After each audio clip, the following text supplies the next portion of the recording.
In our tech lead, Elon Musk says he's threatening to sue the Anti-Defamation League for lost revenue at X, the website formerly known as Twitter. Musk claims, without any evidence that we've seen, that the ADL statements about rising hate speech on the platform are the reason why there has been a 60% decrease in advertising on X. The ADL and other organizations have noted the increase in hate speech on. Elon is so bad that, like, the ADL is correct in this situation. The ADL as an organization is not the absolute worst Zionist organization, but definitely still is a Zionist organization, and therefore tends to completely do ridiculous shit oftentimes. And they're, according to their charter, at the very least, they consider any kind of criticism of Israel to be comparable to anti-Semitism. It's the Anti-Defamation League. They are absolutely correct here with the Elon situation and with the Twitter situation. They're not wrong. You know, they're 100% right. The platform, since Musk took over and removed much of the content moderation, a spokesman for the ADL responded to Musk's threat, quote, "The ADL is unsurprised yet undeterred that anti-Semites, white supremacists, conspiracy theorists, and other trolls have launched a coordinated attack on our organization. This type of thing is nothing new," unquote. This is not the first time Musk has threatened to take legal action against his opponents and critics. Last month, he sued the Center for Countering Digital Hate, a nonprofit group whose research found that hate speech on X has risen dramatically under Musk's ownership. Kara Swisher, the host of the podcast On with Kara Swisher, among others, joins me now. Kara, thanks so much for being here. So Elon Musk later said, quote, "To be super clear, I'm pro-free speech, but against anti-Semitism of any kind." Never really a good sign when you... This is such a funny take because, like, it's just not true at all. Brother, you can't fucking say I'm pro-speech but against anti-Semitism of any kind while you're simultaneously, like, responding to accounts called, like, race realism is here, and, like, underneath the, and the account will be like, Jewish professors are pro-censorship, whereas Christian professors are not. And Elon Musk is responding to it like, wow, interesting. It's a very weird situation that we have found ourselves in where, like, the ADL sucks as an institution, but they're absolutely correct on this. Yes, Elon Musk is a racist anti-Semitic defender of white supremacy who's attacking the ADL because they're a Jewish group. And yes, the ADL is a racist anti-Palestinian organization with a well-documented history of collusion with cops and attacking progressives. 100%. It's such a weird circumstance. It's a weird situation, but, like, yeah, while the ADL sucks on especially issues that pertain to Palestinians, they are 100% correct on this. They're 100% correct on the fact that Elon Musk has openly unbanned Nazis and a shit ton of like prominent white nationalist accounts are literally getting money from Elon Musk directly. Twitter is straight up 4chan poll. Okay, 100%. Here is Dr. Here. Let's look at Mark Lamont Hill, who literally was persecuted by the ADL for being pro-Palestine on mainstream media. He said, Elon Musk's attack on the ADL is dangerous, dishonest, and deeply anti-Semitic. He has turned this platform into an unprofitable white supremacist cesspool. Instead of taking accountability, he's chosen to not so subtly scapegoat Jews, which invites violence from his Nazi base. Glenn Greenwald responded to it and said, of course, has 8,000 likes, by the way, because this is what the platform is about. The ADL played a major role in having you fired by publicly branding you an anti-Semite. Watching you now go to bat for them and doing exactly the same thing to ADL's critics, volunteering to stand up and call the ADL's critics anti-Semitic, is just wild. Elon Musk responded to that and said, bizarre. To which he responded, there's nothing bizarre about it, Elon. Yes, I've been unfairly targeted by the ADL. That doesn't negate the fact that you will amplify anti-Semitic threats, positively engage with white nationalist users, advance anti-Semitic conspiracies, and scapegoat Jews for the failures of this platform. Here, I mean, there's a bunch of notable incidents where Elon Musk has behaved in an incredibly anti-Semitic way. Elon Musk has gone beyond dog whistles and is now engaged in explicitly anti-Semitic tweet. Jays here refer to Jews. The implication is that Mel Gibson is buff because he hates Jews and that Biden drinks the blood of children. You can do adrenochrome or you can hate the Jays. Which way, Western man? To which Elon Musk responded, Gibson is really that buff these days? For context, the conspiracy theory led to the worst mass shooting targeting Jews in U.S. history. Where is it? There was more. Oh, Anomaly is another one of these like openly white supremacist and anti-Semitic accounts. You got mega shook? What do you mean? Now Musk is just asking questions. One of Twitter's most notorious anti-Semites. It just so happens to be that the questions fully align with the anti-Semitic trope that Jews control the media. Why is this never in the news? Elon Musk responds. Anomaly says the people running the news companies in America hate America and Americans. How did it come to be this way? What do Epstein, Weinstein, and 85% of the writers, producers, media executives making the most subversive programming have in common? I'll give you a hint. Trump and Republicans pass speech orders trying to stop you from saying the truth about it, but it's cultural to blame white people. I wonder what he's talking about here. Who's he talking about? Here's another instance where Elon Musk is positively engaging with an openly white nationalist account and wokeness, who now gets money from Elon directly for posting white supremacist agitated propaganda. Harvard poll, 75% think less than 1 million illegals entered last year. When told the correct number, 2.75 million, 67% want stricter laws. Why is this never in the news, says Elon Musk? And wokeness that he's engaging with in that situation. Also, in a different situation, be proud of your culture, who you are, and where you came from, unless you're white. If Kanye said white people instead of Jewish people, he would have had his own show on MSNBC by now. Typical racist ass garbage. Like, end wokeness is just straight up. These are from 2022. Since then, they've gotten even more wild. Okay? There was another notable interaction. Oh, this one is a classic. To learn who rules over you, simply find out who you are not allowed to criticize. Voltaire. We need to rise up against children with leukemia. Now, people are going to get mad and say this is Kevin Strom, the Nazi who said this, a Holocaust denier. But for the record, like, it's not a Voltaire quote, and it doesn't even matter. He's making fun of the quote anyway. This is not that bad. This Megaphonics is nowhere near as bad as like all the other shit, because he's like technically making fun of the quote regardless. The point is he could have deleted it. He doesn't need to delete that one. That one I don't have an issue with. He ultimately has done way worse shit.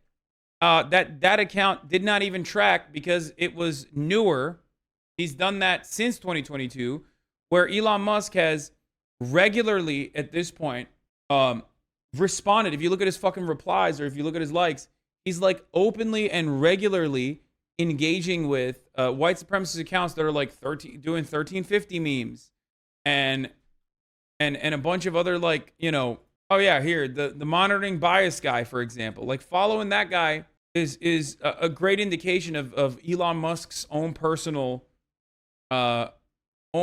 situation.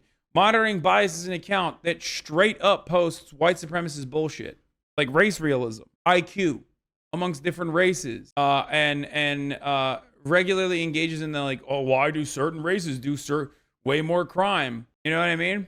He's done so much. It's hard to document every single thing that he's done, because he's just engages in it on a daily basis, and there's not really too much that people can do about it. You know what I mean? What are you gonna do? He's just too fucking. He is way too powerful as a billionaire. I reported 10 Nazis in the last couple of months, and never had any of my reports responded to. No, there is no situation where like where you report Nazis and they're like, oh wow, this guy's a Nazi, we should ban him. That's not happening. It's not going to happen ever. Since his purchase of Twitter, they've been very open about unbanning Nazis. Like they did, and they defend them all the time. He unbanned Dom Lucre after the dude posted child sexual abuse material that he had watermarked. Okay, that dude not only shouldn't be unbanned by Twitter for posting actual child sexual abuse that he put his own watermark on, which means that's in his fucking hard drives. That dude should be in jail. He should be banned by the law enforcement authorities, okay? People that have that child sexual abuse material has gone to jail. They've gone to jail. Josh Duggar being a famous example of this. This gets posted in the comments of every article that New York Times tweets. Remember, whether the ADL or any other anti-hate group have reason to encourage advertisers to leave Twitter, the first comment you see under every New York Times tweet now is a bot who says King Charles, Biden and the Pope surrender the U.S. and the world to the Jews. The Vikings beat the Jews? What? servants of the Jews and of Marxists from the PRC Biden, Trump, Musk, DeSantis, McCarthy, Obama, Harris, Pence, McConnell, Jeffries, Austin, are surrendering the U.S. and the world to the Jews and the CCP. I reported someone with a display, hang your local T-word, and the report came back saying they didn't violate the rules. Yes. It's just like, he just straight up is insane. I mean, this is what Twitter has become. Look at this. This another one of like Elon Musk's like idiotic fucking brigade of right-wing weirdos. Rumors are circulating that Barack and Michelle Obama have split up due to an affair. Michelle is currently alone in Mallorca, Spain, and looks very distressed. This comes only weeks after their private chef, Tafari Campbell, died under mysterious circumstances. 33,000 likes. Shocking footage. Girl says Michelle Obama raped her at 13 years old. That's Twitter, man. It's Facebook. Twitter is literally Facebook now. That's where we're at. It's even worse than fucking... Honestly, it's even worse than Facebook because it's like more 4chan than Facebook. Facebook is where a lot of the old 4chan memes go to get like mass prominence. 4chan poll is where they make those memes and routinely agitate towards people that they've declared enemies of their ideology. And the unfortunate reality is that like Twitter is now the hotbed for that kind of radicalization. There are more Nazis out and about openly fucking fantasizing about death to all commies, Jews, whatever the fuck they decide are their enemies than ever before. Look at any of my fucking quote retweets to get a better feel for how this works. I showed this earlier in the Discord, but like that Mexico authorities tweet that I posted, right? Originally, it was like a bunch of libertarians who were like, all taxes are theft, brother. Like, welcome to the club. Now you get it or whatever, right? And then a bunch of groypers landed on it and then try to hit me with a fucking community note, which got deleted. But like, now if you look at the fucking quote retweets, okay? But now when you look at all the fucking quote retweets, it's that guy, Bulwark15, who's like, why is it that every time I see people, it's like so negative? Why is it that every time I see the guy who thought I was enslaving my fucking mom, okay? And then a shit ton of like the same, like tax the rich, make the rich pay, tax the rich, make the rich pay. And then if you dive down into it a little bit, okay? If you dive down into it a little bit more, you will find people calling me a swarthoid, which is like a 4chan way of saying I'm swarthy, which is like fucking ridiculous. But, it's just, you look at that dude's fucking account and it's straight up. It's like Stone Toss, the Nazi comic. You look at these guys and they're like fantasizing about killing, like driving over a black person and shit. It's just nuts. What does the word you use just mean? They are, I don't know how to describe it, dude. It's like old antiquated ways of declaring that someone is not white even though they are. You know what I mean? Like people don't even fucking use it. Like Benjamin Franklin is the one who was using this, right? They're using like old-timey ass words. Anyway. You have to clarify to people that you're against anti-Semitism. Now that we've explained it, now that we've set the mood, maybe you'll develop a better understanding as to why like the ADL is not incorrect. So I say, let them fight. It's just empirically true, and this is part of his free speech position. When you take this, what he calls a purist free speech position, although it's not real, he blocks free speech he doesn't like. Yes. But he allows anti-Semitism to flourish. I mean, we've all seen it. Right. Well, he uses the First Amendment as a Swiss Army knife. Whatever it suits him, he'll do it in a way. He'll either block people or cut people off or sue people or say he's for free speech. It's his cloak that is everybody can see through. It's transparent. And so, it's threatening to groups like ADL or a lot of these academic groups. I used to talk to all of them, and they're very nervous to talk or do reports. It has a chilling effect on these people because they're going to be subject to a lawsuit by the world's richest man, who the reason advertising is down is because it's a worse platform. That's it. And so, his tactic is, And I hate to say it, it's blame the Jews. That's what he's doing right here. And so that's why everybody's sort of incensed about what he's doing. His tweets are very carefully calibrated to sort of dog whistle to a lot of people and at the same time go, but I'm not an anti-Semite. Right, but he. No one called him that, by the way. Right. Well, I have seen some people call him that, but the ADL didn't call him that. they But didn't. but he blamed the ADL, Yeah. said that they don't speak for Jews, right? He suggested they don't speak for Jews. Okay. I mean, anyway. Neither does he, but okay. Sure. Right. Nobody does, but all right. Is it not true though? Like, I mean, I'm still on X. I'm on several other sites You too. are. But is it not true that he regularly engages with Yes, he people who does. are white supremacists and anti-Semites, which Yeah. sends a signal to people that like he is engaging with these people. He likes these people. Engage. It's actually very jocular. In a lot of, he's let a lot back on. People that had been thrown off, he's let them back on. That Twitter had taken off because of abuses of the platform under their rules. It's like this. Does anyone have that Discord screenshot that I posted this morning? Not the Austin one. The one that I posted. Oh, this, yeah. If you want to understand how Twitter is now, if you want to get a better feel for how Twitter is right now, this is it. This is a perfect, like, Twitter's like, discover more from this account that, discover more from this wonderful account that quote retweeted you. And it's like, I discovered more and I did not like it, okay? It says, had a dream I ran over a black woman in my mom's Toyota. Like, back in the day, people were scared to post stuff like this because they would get banned. Nowadays, you could be like a fucking 14-year-old who is incredibly... I'm surfing your retweets and every third person's username is racial slur 88. Yeah. That's what Twitter is now, you know? Probably going to have a negative impact on society because a lot of these people, to characterize this as something that folks affirm is very far-fetched though. Well, these guys are incredibly active. These guys are incredibly active online. They're extremely online, okay? And the reality is that when you give them a platform like this, they tend to mistake how popular they are. Yeah, but 0 likes and no followers, I'm guessing, right? Says Derry Cohey. Yeah, that person being able to tweet stuff like that, and it's just one example, doesn't change the reality. There's plenty of fucking much larger accounts that are doing that. And even that person being able to tweet that and not getting banned in and of itself shows that the platform has no interest in tackling hate speech. That's the argument that I'm trying to make here.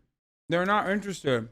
And the problem is when they get galvanized, what do? These Nazis. When they get galvanized, they organize. And then they go out in public and do insane shit like the Unite the Right rally. I saw a dude responding to the literal execution cartel video, calling you the N-word while deliberately censoring the N-word. Oh, well, that's nice of him. To at least censor the M-word there, you know? And now he has new rules, and so he's allowed them back on, just like Trump, everybody else.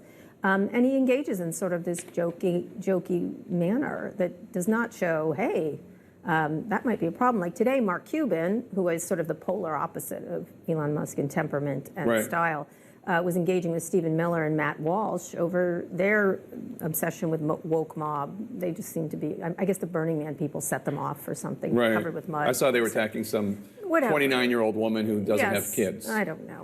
Whatever. They have someone to attack every day. Right. And so he was engaging in a really interesting way that was debating. And Elon's just going, interesting, exactly, that kind of stuff. So it's sort of giving people signals, and that's what people think that he's doing. I think that's what he's doing. So last month, the new CEO of X, who Elon Musk had hired to supposedly be run the company, Linda Yaccarino? Linda Yaccarino. She used to work for NBC. She said that brands were going to come back to X. The company was about to break even. Did that happen? Is it profitable? No idea. No idea. It wasn't not breaking even before, but the advertising declined rather considerably after Musk got there. He did a lot of layoffs. He insulted advertisers. He threatened them. He then said it was their fault. It's always someone's fault in Elon's world, except for Elon, and that's the problem. And Linda has her hands full. She's a very professional person, but some of her statements, everything's great here. There's no problem here. It's like being told when you're in a very dangerous city, it's totally safe to walk the streets. Right. It's just a less pleasant experience. It's very unpleasant. Yeah. That's all right. Yeah. Kara Swisher, it's great to see you.